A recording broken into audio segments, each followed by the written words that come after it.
Hi hello ಎಲ್ಲರಿಗೂ ನಮಸ್ಕಾರ. Welcome to my YouTube channel ಕನ್ನಡತಿಯ ಕಥಾಸುಧೆ. ನಾನು ನಿಮ್ಮ ರೂಪ ಕನ್ನಡತಿ. ದಯಮಾಡಿ ಸಬ್ಸ್ಕ್ರೈಬ್ ಆಗಿ, ಲೈಕ್ ಮಾಡಿ, ಕಮೆಂಟ್ ಮಾಡಿ, ದಯಮಾಡಿ ಶೇರ್ ಮಾಡಿ.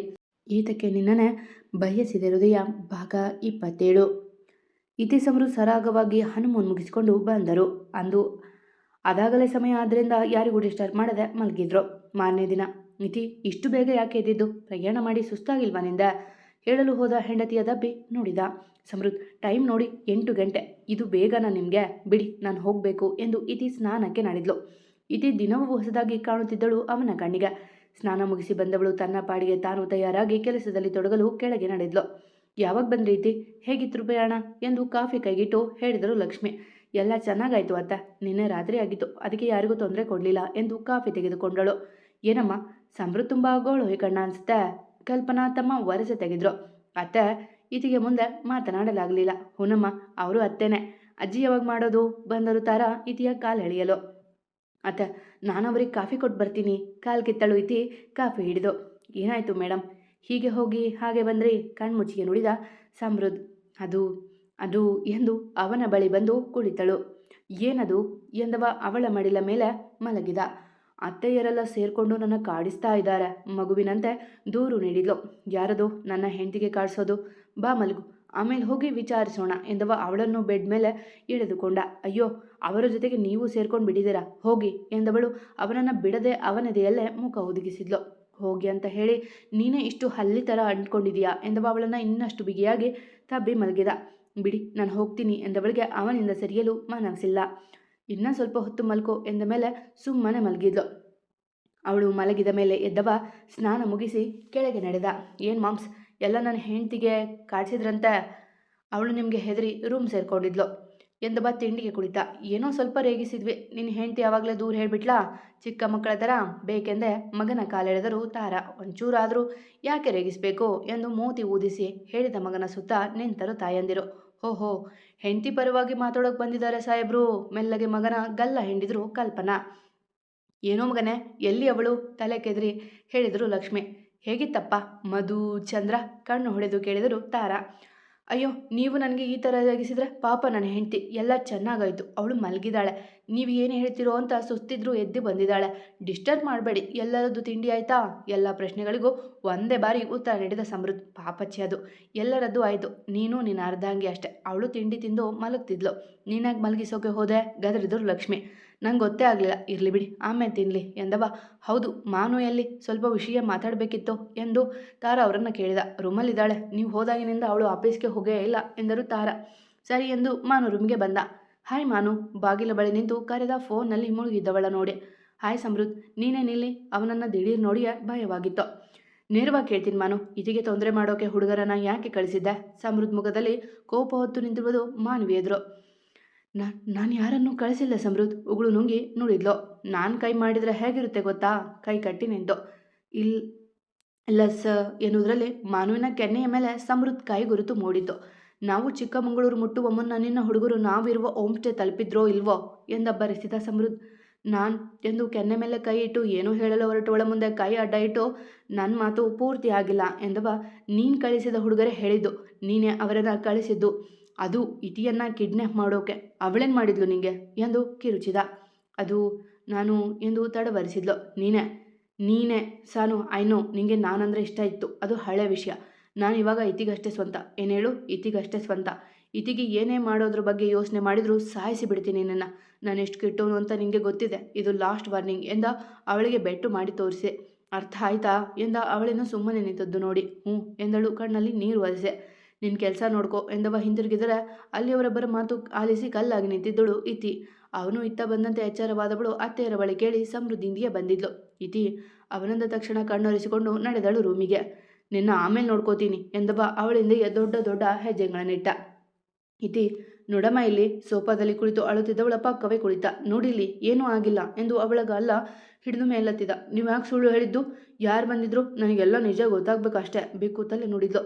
ನೋಡಿ ಹೇಳ್ತೀನಿ, ಮೊದಲು ನೀರು ಕುಡಿ ಎಂದವ ಅವಳ ಬಾಟಲ್ ಚಾಚಿದ. ಅವನಿಂದ ನೀರು ಪಡೆದು ಕುಡಿದವಳು ಹೇಳಿ ಎಂದಳು ಅವನನ್ನೇ ದಿಟ್ಟಿಸುತ್ತಾ. ಅದು ಎಂದವ ಅಂದಿನ ದಿನದ ಘಟನೆ ತಿಳಿಸಲು ಶುರು ಮಾಡಿದ. ಅಂದು ಚಿಕ್ಕಮಗಳೂರಿಗೆ ಹೋಗುವ ದಿನ. ಚಿಕ್ಕಮಗಳೂರಿಗೆ ಇನ್ನು 4 ಕಿಲೋಮೀಟರ್ ಇತ್ತು. ಆಗ ಈಕೆಗೆ ಅವನ ಬೆನ್ನಿಗೆ ಹೊರಗೆ ಮಲಗಿದ್ಲು. ಆಗ ಬೈಕ್ ನಿಧಾನಗೊಳಿಸಿದ. ಅವನಿಗೆ ಯಾರೋ ಫಾಲೋ ಮಾಡ್ತಾ ಇದ್ದಾರೆ ಎಂಬ ಅನುಮಾನ ಬಂತು. ಅದರಂತೆ ಬೇಕೆಂದೇ ಬೈಕ್ ನಿಲ್ಲಿಸಿದ. ಅವರೂ ನಿಲ್ಲಿಸಿದ್ರು. ಮತ್ತೆ ಓಡಿಸಿದ. ಅವರೂ ಬಂದರು. ನಂತರ ಈಕೆಯ ಕಾರಣಕ್ಕಾಗಿ ಅವನು ಬೈಕ್ ಬೇಗ ಓಡಿಸಿ ಚಿಕ್ಕಮಗಳೂರು ತಲುಪಿದ. ನಂತರ ಸುಮಾರು 1 ಗಂಟೆಗೆ ಬೇಕೆಂದೇ ಅವ ಬಾಲ್ಕನಿ ಕಿಟಕಿ ತೆರೆದು ಮಲಗಿದ್ದ. ಅಲ್ಲಿಂದ ಬಂದವರು ಇನ್ನೇನು ಈಕೆಯ ಮೂಗಿಗೆ ಕರ್ಚೀಫ್ ಹಿಡಿಯೋ ಮುನ್ನ ಅವರನ್ನು ಸದ್ದಿಲ್ಲದಂತೆ ಓಡಿಸಿದ್ದ. ಅದರಲ್ಲಿ ಒಬ್ಬನನ್ನು ಬಂದು ಕೋಣೆಯಲ್ಲಿ ಬಂಧಿಸಿದ್ದ. ಮಾನ್ಯನಿತ ಇದು ಹೇಳುವ ಮುನ್ನ ಅವನ ಬಳಿ ಹೋಗಿ ಅವನದೇ ಥರದ ಟ್ರೀಟ್ಮೆಂಟ್ ಕೊಟ್ಟಾಗ ಅವನು ಮಾನುವಿನ ಹೆಸರು ಬಾಯ್ಬಿಟ್ಟ. ಅವನನ್ನು ಬಿಟ್ಟು ಬಂದವ ಅವಳಿಗೆ ಅನುಮಾನ ಬರದಂತೆ ಲ್ಯಾಪ್ಟಾಪ್ ಹಿಡಿದು ಕುಳಿತಿದ್ದ. ಇಷ್ಟೇ ಕಣಮ ಆಗಿದ್ದು ಎಂದವ ಅವಳ ಮಗುವ ಬೊಗಸೆಯಲ್ಲಿಡಿದ. ಇಷ್ಟೇನಾ? ಇಷ್ಟೆಲ್ಲ ಆದರೂ ನಂಗೊಂದು ಮಾತು ಹೇಳಿಲ್ಲ ನೀವು, ಮಾತಾಡಿಸ್ಬೇಡಿ ನನ್ನ. ಕೈ ತೆಗೆದ್ಲು. ಅವಳನ್ನು ಬಿಟ್ಟು ಅವಳ ಎದುರು ಮಂಡಿ ಊರಿ ಕುಳಿತ. ಅವಳ ಕೈಗಳಲ್ಲಿ ತನ್ನ ಕೈಗಳನ್ನು ತೆಗೆದುಕೊಂಡು, ಇಲ್ಲಿ ನೋಡು, ನಿನ್ಗೇನೇ ಆದರೂ ಸಹಿಸುವ ಶಕ್ತಿ ನನಗಿಲ್ಲ ಕಣೆ. ಅವತ್ತು ನಾನು ಅವರು ಹೀಗೆ ಮಾಡಿದ್ದಾರೆ ಅಂದಿದ್ರೆ ನೀನು ಮರಳಿ ಬರೋವರೆಗೂ ಬಿಡ್ತಾ ಇರಲಿಲ್ಲ. ಅದಕ್ಕೆ ಹೇಳಿಲ್ಲ. ಪ್ಲೀಸ್ ಈ ಥರ ಕೋಪ ಮಾಡ್ಕೋಬೇಡ ಎಂದ. ಮೊದಲು ಹೇಳಿ ನೀವು, ಈಗೆಲ್ಲ ಕೂರಬೇಡಿ. ನಿಮ್ಮ ಮೇಲೆ ಕೋಪ ಬಹಳ ಹೊತ್ತು ಇರಲ್ಲ ಅಂತ ಗೊತ್ತಲ್ವಾ? ಪ್ಲೀಸ್ ಎಂದು ಅವನ ಕೈ ಹಿಡಿದು ಮೇಲೆ ಕೂರಿಸಿದ್ಲು. ಥ್ಯಾಂಕ್ ಯು ಮಾ ಎಂದವ ಅವಳ ಹಣೆಗೆ ಮುತ್ತಿಟ್ಟ. ನಿಮ್ಗೇನೂ ಆಗಿಲ್ಲ ತಾನೇ? ಅವಳದು ಕಾಳಜಿ ಮಾತುಗಳು. ಇಲ್ಲ, ಆದರೆ ನಿನ್ಗೇನಾಗಿದೆ ಎಂದ. ನಂಗ ಏನಾಗೋದೆ? ಏನಿಲ್ಲ ಎಂದವಳು ಮೇಲೆ ಹೇಳಲು ಹೋದ್ಲು. ಇದೇ ಬೇಡ ಅಂದಿದ್ದು. ನಾನೆಲ್ಲ ಹೇಳಿದೆ ತಾನೆ, ನಿಂಗೆ ಯಾಕೆ ಈ ಹಠ ಎಂದ ಗಡಸು ಧ್ವನಿಯಲ್ಲಿ. ನನಗೇನಾಗಿಲ್ಲ ಎಂದು ಹೊರಡಲು ಅನುವಾದ್ಲು. ಹೌದಾ? ಚಿಕ್ಕಮಗಳೂರಿನಲ್ಲಿ ಮೆಟ್ಲ ಮೇಲೆ ಯಾರು ಜಾರಲು ಹೋದವರು?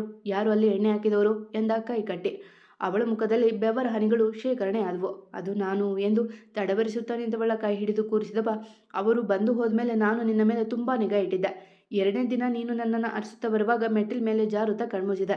ನಾನು ನಿನ್ನ ಬಳಿಗೆ ಓಡಿ ಬರುವೊಳಗೆ ನೀನು ಏನೂ ಹಾಗೇ ಇಲ್ಲ ಎಂಬಂತೆ ಯಾಕೆ ನಡೆಸಿದೆ? ನನಗೆ ಅನುಮಾನ ಬಂತು. ಅದಾಗಿ 22 ದಿನಗಳ ಬಳಿಕ ನಿನ್ನನ್ನು ಯಾರೋ ಬಲವಂತವಾಗಿ ವಾಶ್ರೂಮ್ನಲ್ಲಿ ಕೂಡು ಹಾಕಿದ್ರು. ನಾನು ಬಂದು ಕೇಳಿದಾಗಲೂ ನೀನೇನಾಗಿಲ್ಲ ಅಂದೆ. ಹೇಳು, ಯಾಕೆ ಅಂತ ನಿನಗೆ ಗೊತ್ತಿಲ್ವಾ? ಇದೆಲ್ಲ ಮಾಡಿದ್ದು ಅಲ್ಲಿ ಕೆಲಸ ಮಾಡುವ ಕಮಲಮ್ಮ, ಮತ್ತೆ ಇದೆಲ್ಲ ಮಾಡಲು ಹೇಳಿದ್ದು ಮಾನು ಅಂತ ಎಂದವ ಅವಳ ಕಣ್ಣುಗಳನ್ನೇ ದಿಟ್ಟಿಸಿದ. ಗೊತ್ತಿತ್ತು ಸಮೃದ್ಧ, ಆದರೆ ನೀವು ಇದೆಲ್ಲ ತಿಳಿದ್ರೆ ಸುಮ್ಮನೆ ಮೂಡ್ ಹಾಳು ಮಾಡ್ಕೋತೀರಾ. ಮತ್ತೆ ಕಮಲಮ್ಮನಿಗೆ ಇನ್ನೂ ಚಿಕ್ಕ ಮಗು, ನೀವು ಅವ್ರಿಗೆ ಏನಾದರೂ ಮಾಡಿದ್ರೆ ಅಂತ ಹೇಳಿಲ್ಲ ಎಂದು ಅವನ ಮುಖ ನೋಡಿದ್ಲು ಭಯದಿಂದ. ಹೆದರಬೇಡ, ಅವ್ರಿಗೆ ಮಗು ಇದೆ ಅಂತಾನೆ ಏನು ಮಾಡಿದ ಎಚ್ಚರಿಕೆ ಕೊಟ್ಟೆ. ನೀನು ಇಷ್ಟೊಂದು ಒಳ್ಳೆಯವಳಾಗಬೇಡ ಎಂದವ ತನ್ನೆದೆಗೆ ಒರೆಸಿಕೊಂಡ. ಲವ್ ಯು ಸಮೃದ್ಧ, ನೀವಿದ್ರೆ ನನಗೆ ಏನು ಬೇಡ. ನನಗೆ ಗೊತ್ತಿಲ್ಲದೆ ನಾನು ಹೇಳಿದೆ ನನ್ನೆಲ್ಲ ನೋವು ಕಷ್ಟ ಅರ್ಥ ಮಾಡ್ಕೋತೀರಾ ಎಂದಳು ಬಹುಕಳಾಗಿ. ನನಗೂ ಅಷ್ಟೇ, ನೀನಿರದೆ ಮತ್ತೇನು ಬೇಡ ಎಂದು ಅವಳ ಮುದ್ದಿಸುವ ಕೆಲಸದಲ್ಲಿ ತೊಡಗಿದ್ದ. ಇತ್ತ ಮಾನು, ಇಲ್ಲಮ್ಮ, ನನ್ನಲ್ಲಿ ಕೆಲಸ ಮಾಡುವ ಒಂದು ಹೆಂಗಸಿಗೆ ಹೇಳಿದ್ದೆ, ಈತಿಗೇನು ಮಾಡಿ ಅವರು ಹೊರಗೆ ಹೋಗುತ್ತಾರೆ ನೋಡ್ಕೊ ಅಂತ. ಅದೇ ಥರ ಅವಳು 1-2 ಬಾರಿ ಪ್ರಯತ್ನ ಮಾಡಿದ್ದಾಳೆ. ಆದರೆ ಹುಡುಗರನ್ನು ಕಳಿಸಿದ್ದು ನಾನಲ್ಲ ಎಂದು ತನ್ನ ಕೆನ್ನೆಯ ಗುರುತು ನೋಡಿ ಹೇಳುತ್ತಿದ್ದಾಳೆ ಮಾನು. ಕೂಲ್ ಬೇಬಿ, ಏನಾದರೂ ಮಾಡುವ ಎಂದು ರೇಖಾ ಸಮಾಧಾನ ಮಾಡ್ತಿದ್ರು. ನೋ ಮಾಮ್, ಸಮೃದ್ಧ ನನಗೆ ಹೊಡೆದು ಬಿಟ್ಟ. ಇದು ಯಾರು ಮಾಡಿದ್ದು ಕಂಡು ಹಿಡಿತೀನಿ ಎಂದು ಅದ್ಯಾರಿಗೂ ಕರೆ ಮಾಡಿದ್ಲು.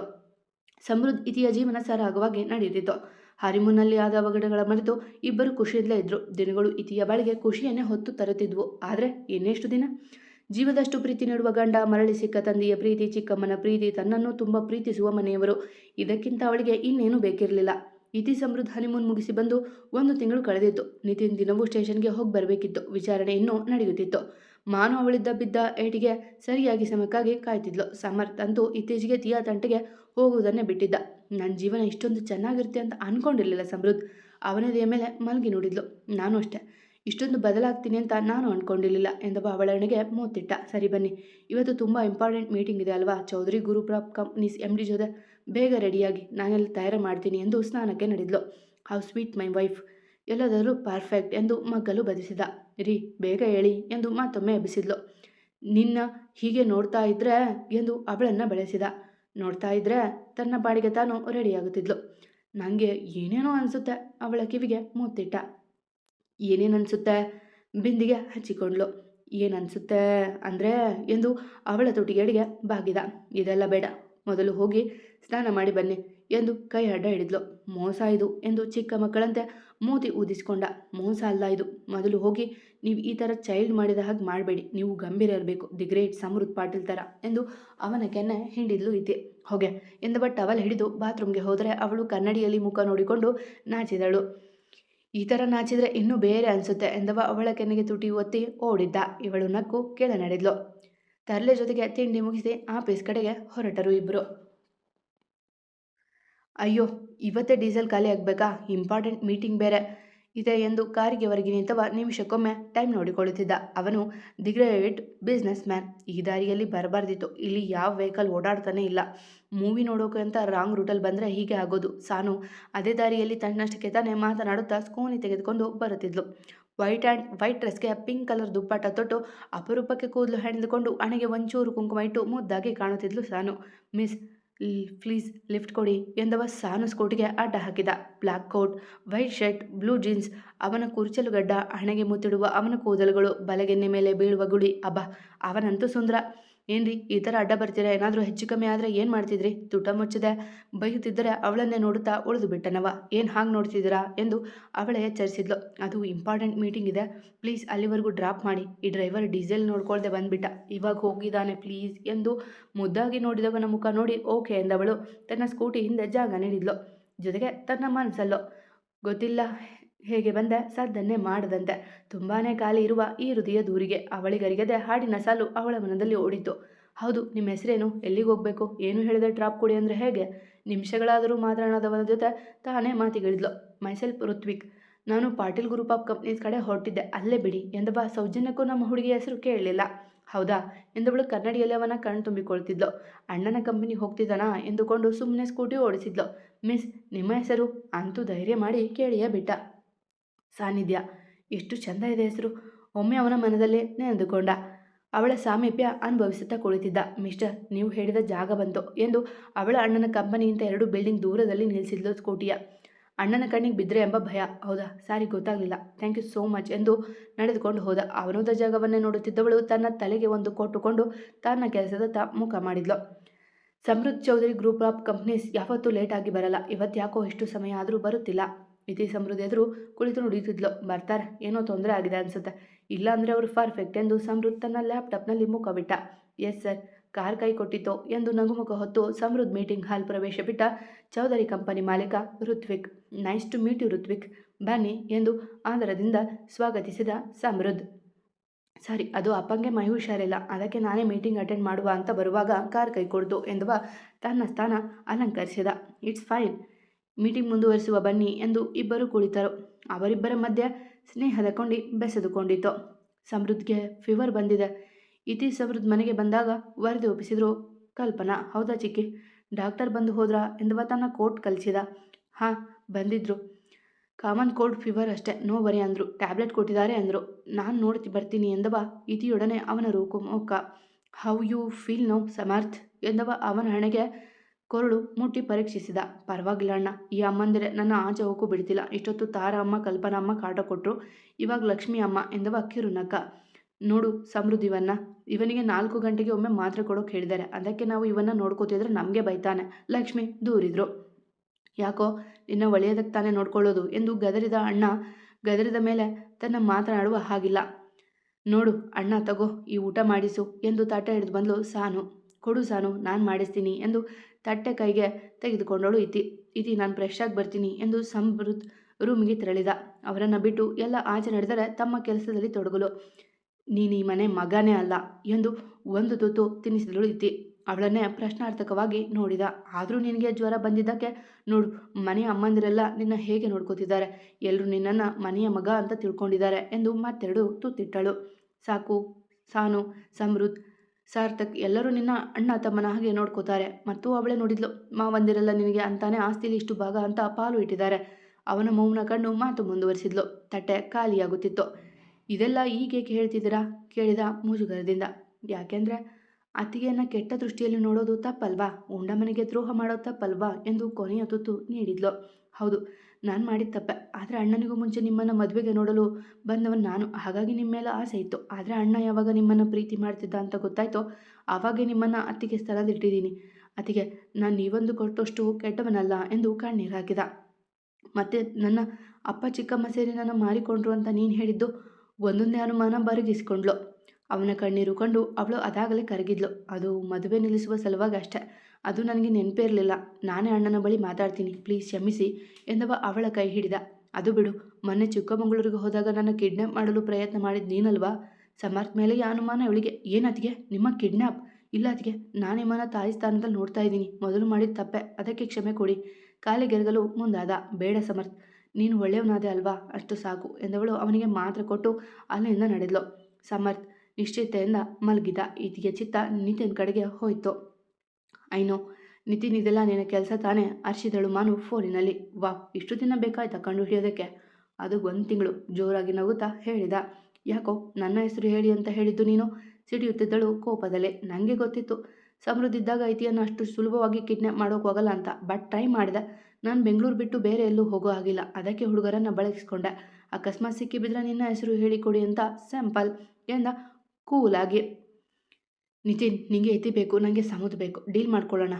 ಅದು ಬಿಟ್ಟು ನನ್ನ ಮೇಲೆ ನೀನು, ನಿನ್ನ ಮೇಲೆ ನಾನು ಕೆಸರೆ ಚಾಟ ಸರಿಯಲ್ಲ ಎಂದು ಉಪಾಯವಾಗಿ ಅವನನ್ನು ಟ್ರ್ಯಾಕ್ಗೆ ತಂದಳು. ಓಕೆ ಡೀಲ್, ಬಟ್ ಫೋನಲ್ಲಿ ಬೇಡ, ಡೈರೆಕ್ಟ್ ಸಿಗು ಎಂದು ವಕ್ಕಾರೆ ತುಂಡರಿಸಿದ. ಇಬ್ಬರು ಸೇರಿ ಅದೇನು ಉಪಾಯ ಮಾಡಿದ್ರು. ವಾರಗಳ ನಂತರ ಜೀವನ ಸುಖವಾಗಿ ನಡೀತಿತ್ತು. ಇತಿ ಅಂದು ರಾತ್ರಿ ಫೋನ್ ನೋಡುತ್ತಾ ಕುಳಿತಿದ್ಲು. ಸಮೃದ್ಧಿ ಯಾವುದೋ ಕ್ಲೈಂಟ್ ಜೊತೆ ಮಾತನಾಡುತ್ತಿದ್ದ. ಇತಿಯ ಫೋನ್ಗೆ ಅನ್ನೋ ನಂಬರಿಂದ ಮೆಸೇಜ್ ಬಂದವು. ಓಪನ್ ಮಾಡಿ ನೋಡಿದವಳು. ಎಲ್ಲವೂ ವಾಯ್ಸ್ ಮೆಸೇಜ್. ಒಂದೊಂದೇ ಕೇಳಿದವಳು ಕಲ್ಲಾಗಿ ಕುಳಿತು ಬಿಟ್ಟಳು. ಯಾಕೆಂದರೆ ಅಲ್ಲಿ ಇದ್ದ ಸಂದೇಶಗಳೆಲ್ಲ ನಿತಿನ್ನೊಂದಿಗೆ ಕುಡಿದು ಮಾತನಾಡಿದ ಮಾತುಗಳು. ಮಿಡಲ್ ಕ್ಲಾಸ್ ಹುಡುಗಿನ ನಾನು ಲವ್ ಮಾಡಬೇಕಾ? ಡ್ರಾಮಾ ಮಾಡೋದಾದರೆ ಓಕೆ. ಇನ್ನೇನು ಮಗ, ಅವಳು ಬೀಳ್ತಾನೇ ಇಲ್ಲ. ಲಾಸ್ಟ್ ಆಪ್ಷನ್ ಅವಳ ಮೇಲೆ ಗುಂಡಗಳನ್ನು ಬಿಡೋದು. ಇವೆಲ್ಲ ಕೇಳಿದವಳು ಸುಮ್ಮನೆ ಕುಳಿತವಳ ಕಣ್ಣಲ್ಲಿ ನೀರು ಹರಿಯುತ್ತಿತ್ತು. ಅವನು ತನಗೆ ಸಿಕ್ಕಾಗಿನಿಂದ ನಡೆದ ಘಟನೆಗಳನ್ನು ನೆನಪಿಸಿಕೊಂಡ್ಳು. ಒಳಗೆ ಬಂದ ಸಮೃದ್ಧ ಅವಳನ್ನು ನೋಡಿ ಗಾಬರಿಯಾಗಿ ಅವಳ ಮುಗ ಬೊಗಸೆಯಲ್ಲಿಡಿದು, ಯಾಕೆ ಐತಿ, ಏನಾಯಿತು, ಯಾಕೆ ಅಳ್ತಾ ಇದೆಯಾ, ಏನಾದರೂ ತೊಂದರೆನಾ ಎಂದು ಬಹು ಆಪ್ತೆಯಿಂದ ಕೇಳಿದ. ನೀವು ನನ್ನ ಪ್ರೀತಿ ಮಾಡಿದ್ದು ಕಂಪ್ನಿಗೋಸ್ಕರನಾ? ಒಂದೇ ಮಾತಿನಲ್ಲಿ ಅವನ ಹೃದಯ ಒಡೆದು ಹೋಯಿತು. ಯಾವ ವಿಷಯ ಅವಳಿಗೆ ತಿಳಿಯಬಾರದು ಅಂತ ಕಷ್ಟಪಟ್ಟಿದ್ನೋ ಅದು ಮಣ್ಣ ಪಾಲಾಯಿತು. ಸತ್ಯ ಅವನಾಗಿ ಹೇಳುವ ಮುನ್ನ ಅವಳಿಗೆ ತಿಳಿದು ಹೋಗಿತ್ತು. ಇತಿ ಎಂದು ಮೆಲ್ಲಗೆ ನುಡಿಯುತ್ತಿದ್ದವನ ಮುಖಕ್ಕೆ ಕೈ ಅಡ್ಡ ಹಿಡಿದವಳು, ನಾನು ಕೇಳಿದ್ದು ನಿಜಾನ ಹೇಳಿ ಗಟ್ಟಿಯಾಗಿ ನುಡಿದಳು. ಹೌದು ಇತಿ. ಆದರೆ ಅವನ ಮಾತು ಮುಗಿಯಲು ಬಿಡಲಿಲ್ಲ ಆಕೆ. ಮುಂದುವರಿಯುವುದು. ಕತೆ ಇಷ್ಟ ಆದರೆ ಕಮೆಂಟ್ ಹಾಕಿ, ಜಾಸ್ತಿ ಇಷ್ಟ ಆದರೆ ಸಬ್ಸ್ಕ್ರೈಬ್ ಆಗಿ. ಎಂದಿನಂತೆ ನಿಮ್ಮ ಪ್ರೀತಿ ಕಮೆಂಟ್ ಪ್ರೋತ್ಸಾಹದ ನಿರೀಕ್ಷೆಯಲ್ಲಿ ನಾನು ನಿಮ್ಮ ರೂಪಕ ನಡತೆ. ಸಮೃದ್ಧನ ಕ್ಷಮಿಸ್ತಾಳ ಐತಿ? ಯೋಚನೆ ಮಾಡ್ತೀರಿ? ಆದಷ್ಟು ಬೇಗ ಸಿಗ್ತೀನಿ. ಧನ್ಯವಾದಗಳು.